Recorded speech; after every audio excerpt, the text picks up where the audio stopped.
सवाल है कि ऐसी हिम्मत अमेरिका क्यों नहीं दिखा पाया जो इस वक्त लाल सागर में मौजूद होने के बावजूद यमन के हूथी विद्रोहियों से घबराया हुआ है। क्या अमेरिका के सील कमांडो भारत के मार्कोस कमांडो से कमजोर हैं? क्योंकि यहां तो मार्कोस कमांडो ने 2 घंटे में ऑपरेशन करके दिखाया है। भारत ने हर टेक्नोलॉजी और मिलिट्री पावर का इस्तेमाल करके समुद्री लुटेरों को डरा दिया, भगा दिया। अमेरिका तो खुद को सुपर पावर कहता है। आखिर उसका कैरियर हूथी विद्रोहियों को देखकर लाल सागर से क्यों भाग गया?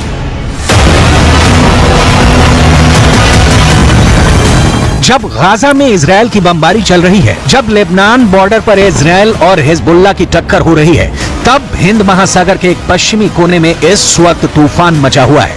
हालात बहुत ज्यादा खराब है और अब यहां युद्ध का ऐसा खतरा है कि सवाल खड़े होने लगे हैं कि क्या अमेरिका यमन के हूथी विद्रोहियों से डर गया है?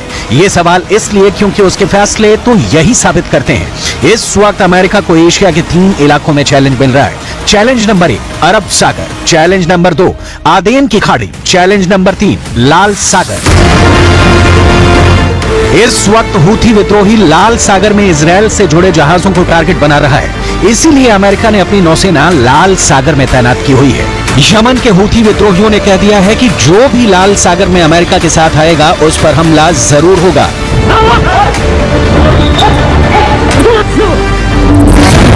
हूथी विद्रोहियों के टारगेट 2 हैं। पहला है इजरायल और दूसरा है अमेरिका। हूथी विद्रोहियों ने इजरायल के शिप को टारगेट करना शुरू कर दिया है। वो अमेरिका को भी अपना दुश्मन नंबर 2 मानता है। अमलियत इस्तिहदाफ लिसफीनत CGM तेज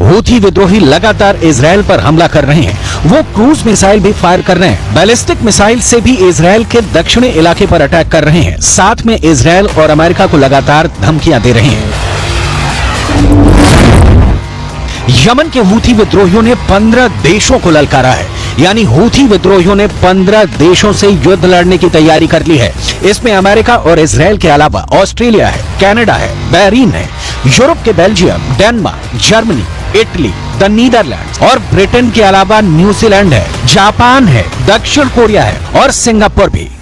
ये अमेरिका को जवाब है जिसने लाल सागर को हूथी प्रूफ बनाने के लिए ऑपरेशन प्रॉस्पेरिटी गार्डियन की शुरुआत की है।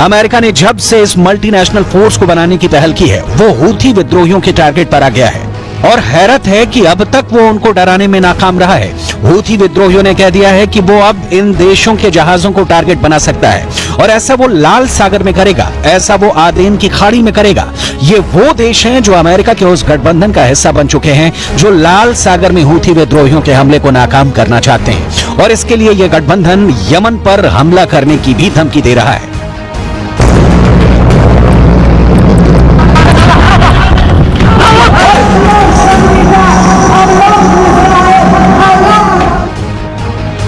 दरअसल अमेरिका को डर है कि लाल सागर में उसके जहाज डुबो दिए जाएंगे। अमेरिका को डर है कि यमन के हूथी विद्रोहियों से उसका युद्ध शुरू हो चुका है। अमेरिका को डर है कि अगर हूथी ने एंटी शिप मिसाइल मारी तो उसका कैरियर डूब जाएगा। हूथी विद्रोहियों से इजरायल के बाद अब अमेरिका को भी खतरा बढ़ गया है। हूथी विद्रोही दिखा चुके हैं कि वो जहाज पर कैसे कब्जा करते हैं, वो कैसे इजरायल से जुड़े जहाजों को टारगेट कर रहे हैं। ये हेलीकॉप्टर वाला ऑपरेशन इसका सबूत है। इस हेलीकॉप्टर के पिछले रैंप वाले दरवाजे पर 2 झंडे लगे हैं। एक है यमन का झंडा और उसके नीचे है फिलिस्तीन का फ्लैग। ये लाल सागर है, दुनिया इसे रेड सी के नाम से जानती है। देखिए रेड सी में क्या हुआ। हेलीकॉप्टर किसी तरह जहाज की रफ्तार से रफ्तार मिलाकर आगे बढ़ता है और इस शिप पर उस जगह पहुंचता है जहां ये जहाज पर उतर जाए। लेकिन अचानक इस हेलीकॉप्टर से कमांडो निकलने शुरू हो जाते हैं। जहाज पर हमला होता है और ये कमांडो जहाज पर कब्जा करना शुरू कर देते हैं।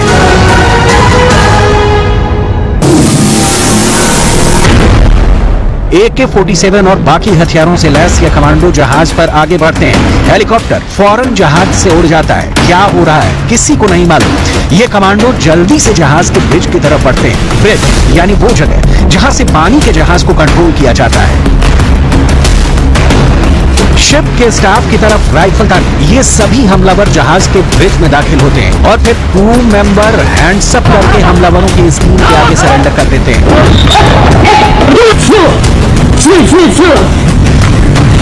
शिप के ब्रिज पर कंट्रोल करने के बाद इन हमलावरों का कब्जा बाकी जहाज पर होने लगता है।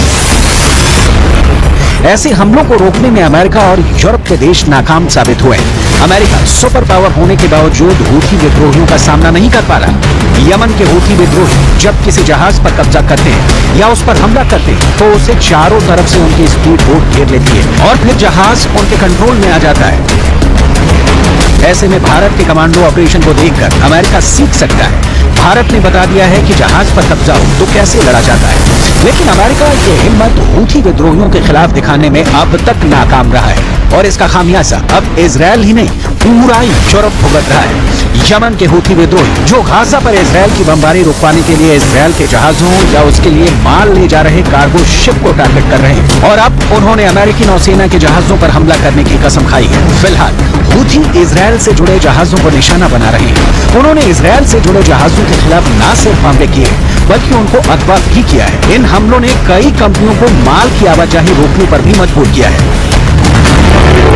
इसी वजह से अब कार्गो जहाज अदन की खाड़ी और लाल सागर के करीब भी नहीं आना चाहते हैं। यहीं से एशिया की तरफ से यूरोप को रास्ता जाता है। दुनिया की सबसे अहम शिपिंग लेन मिस्र के सुएज कैनाल से गुजरती है। अगर इस शिपिंग लेन की तरफ लाल सागर से होता हुआ जा रहा रास्ता ब्लॉक हो जाता है तो ये रास्ता 6000 किलोमीटर लंबा हो जाएगा, क्योंकि तब समुद्री जहाजों को अफ्रीका का चक्कर लगाकर यूरोप पहुंचना होगा। अगर इजराइल जाना है तो रास्ता 10,000 किलोमीटर तक ज्यादा हो जाएगा। 3 से 5 दिन का सफर और लंबा हो जाएगा। ज्यादा फासला यानी ज्यादा लागत, ज्यादा बढ़ और कारोबार पूरी तरह चौपट। यही है यमन के हूथी विद्रोहियों का टारगेट, क्योंकि वो गाजा में बमबारी का बदला इजरायल के जहाजों को बनाकर करना चाहते हैं और ऐसा उन्होंने करना शुरू भी कर दिया है।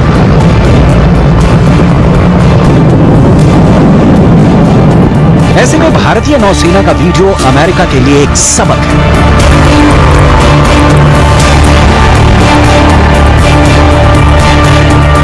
ये वीडियो देखकर बाइडेन चाहे तो अपनी नेवी को ऑर्डर दे सकते हैं। ये वीडियो देखकर अमेरिका अपना डर खत्म कर सकता है। ये वीडियो देखकर अमेरिका के मशहूर सीए कमांडो भारत के मार्कोस कमांडो से ऑपरेशन करना सीख सकते हैं। भारत के मार्कोस कमांडो देश के शक्तिशाली कमांडो फोर्स में से एक है।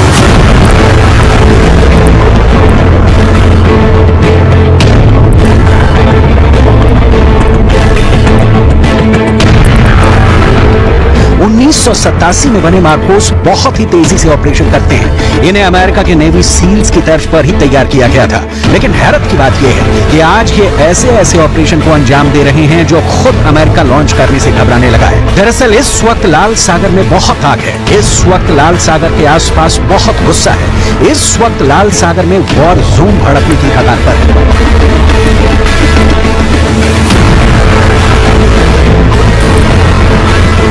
अगले 48 घंटों के अंदर लाल सागर, यमन और इजरायल के बीच इतनी चिंगारी नजर आ रही है कि पूरा पश्चिम एशिया गाजा के बाद दूसरे युद्ध में डूब सकता है।